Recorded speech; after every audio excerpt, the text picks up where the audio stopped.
माननीय सभापति महोदय जी, मुझे मांग संख्या 41 और 28 पर सामुदायिक विकास और ग्रामीण विकास पर बोलने का मौका दिया, उसके लिए बहुत बहुत धन्यवाद। मैं सबसे पहले हमारे राजस्थान के लोकप्रिय मुख्यमंत्री अशोक गहलोत जी को धन्यवाद देना चाहूँगा कि उन्होंने मनरेगा में 100 दिन से बढ़ाकर 125 दिन किए और शहरी रोजगार के लिए इंदिरा गांधी रोजगार योजना 100 दिन का वहाँ भी रोजगार दिवस दिया, उसके लिए भी धन्यवाद देना चाहूँगा। मैं माननीय सभापति महोदय जी, मेरे विधानसभा क्षेत्र की बात करूँगा, टीएसपी की बात करूँगा। हमारे वहाँ पर जनजाति बाहुल्य क्षेत्र है, वहाँ कोई उद्योग धंधे नहीं है, वहाँ मजदूरी पर निर्भर है, नरेगा जो चलती है। तो वहाँ जो 125 दिन बढ़ाए गए वो काफ़ी तारीफ के काबिल हैं, लेकिन मैं मांग करता हूँ आपके माध्यम से मंत्री जी से, सरकार से, कि हमारे टीएसपी एरिया में भौगोलिक स्थिति, गरीबों को देखते हुए गुजरात पलायन नहीं करें, उसको देखते हुए 150 से 200 दिन नरेगा में किए जाएं।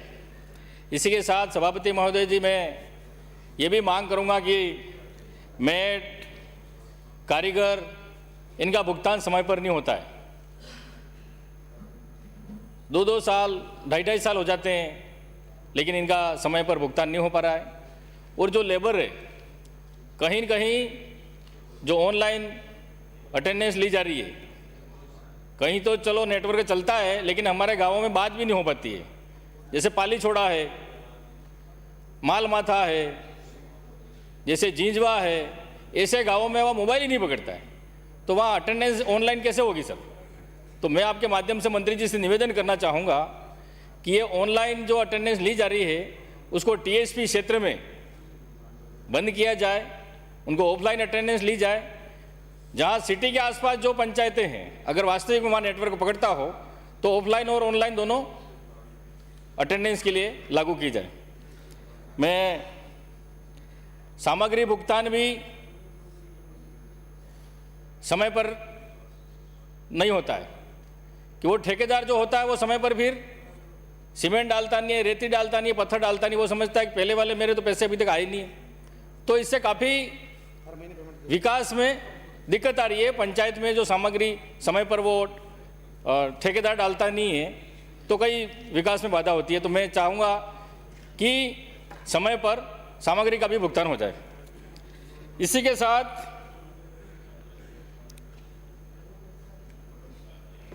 पंचायतों में कई असामाजिक तत्व, कई खिड़कियां तोड़ लेते हैं, कई चोरी करके ले जाते हैं।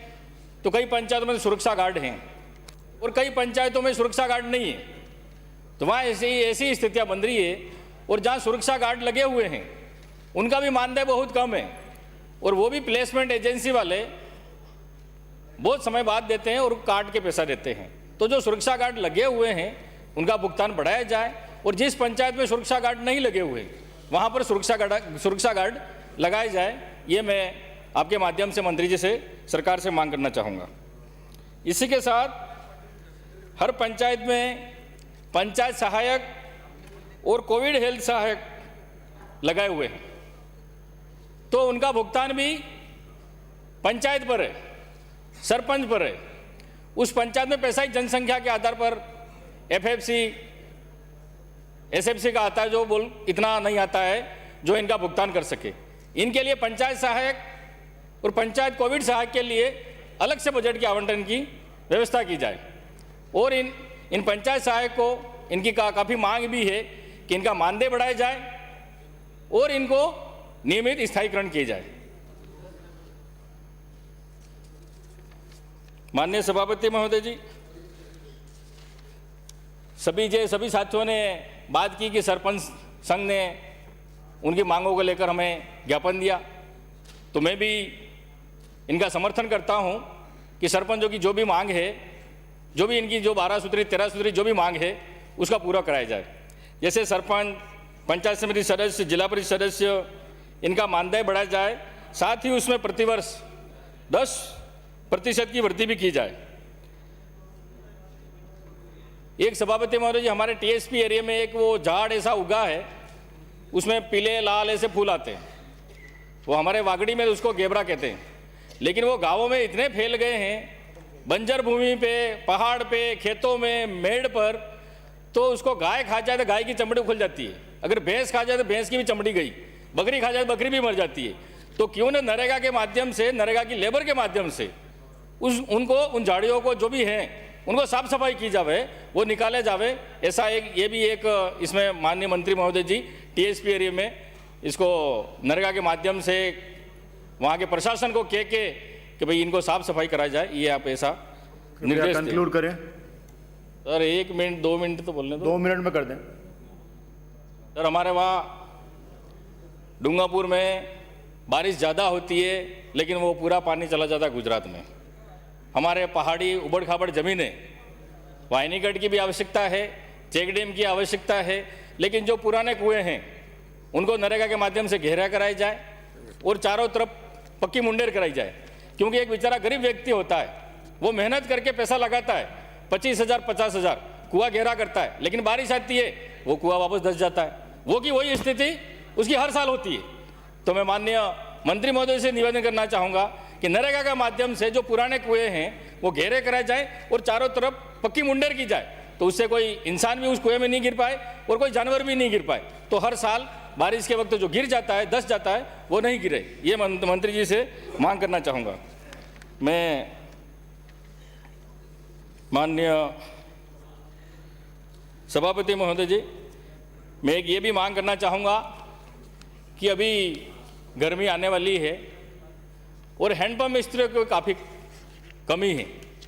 एक हैंडपम्प मिस्त्री को 4-4 5-5 पंचायतें दे रखी है। हैंडपम्प मिस्त्री को फ़ोन करते हैं, वो कहता है कि मैं इस पंचायत में हूँ, उस पंचायत वाला कहता है तो मैं इस पंचायत में हूँ। तो इस तरह से हैंडपम्पों की स्थिति काफ़ी ख़राब है। मैं माननीय मंत्री जी से निवेदन करना चाहूँगा कि हैंडपम्प मिस्त्रियों की भर्ती की जाए या अंशकालीन जो भी हो कर्मचारी वहाँ पर जैसे तैसे लगाए जाएं। मैं माननीय सभापति महोदय जी, प्रशासन गाँवों के संग शिविर लगा था, इसमें आदिवासी एरिया में एक इस पहाड़ी पे मकान है, एक उस पहाड़ी पे मकान है। वो आबादी में नहीं है, वो बिखरी हुई आबादी में है, लेकिन वो आबादी नहीं होने का कारण उनको पट्टा नहीं दिया जा रहा है। तो मैं माननीय मंत्री जी से निवेदन करना चाहूँगा सर 1 मिनट, कि उनको जो जितना उसका मकान है जो है उसको इतना नाप कर उसको पट्टा दिया जाए। 1 मिनट सर खाली। पंचायत समिति डूंगरपुर हमारे बिल्कुल काफ़ी पुरानी पंचायत समिति है, बिल्कुल जीर्णोद्धार हो चुकी है और काफ़ी वहाँ व्यवस्था भी नहीं है, इतनी व्हीकल भी खड़ी कर सके, कमरे भी नहीं है। तो माननीय मंत्री जी से निवेदन करना चाहूँगा, उस पंचायत समिति डूंगरपुर के लिए ज़मीन भी अलॉट कर रखी है, तो आप नई पंचायत समिति भवन बनाने के लिए आप यहाँ आज घोषणा करें। मैं यहाँ निवेदन करना चाहूँगा। मुझे यहाँ पर बोलने का मौका दिया उसके लिए बहुत बहुत धन्यवाद। जय हिंद, जय भारत। श्री सुरेश सिंह जी राउत।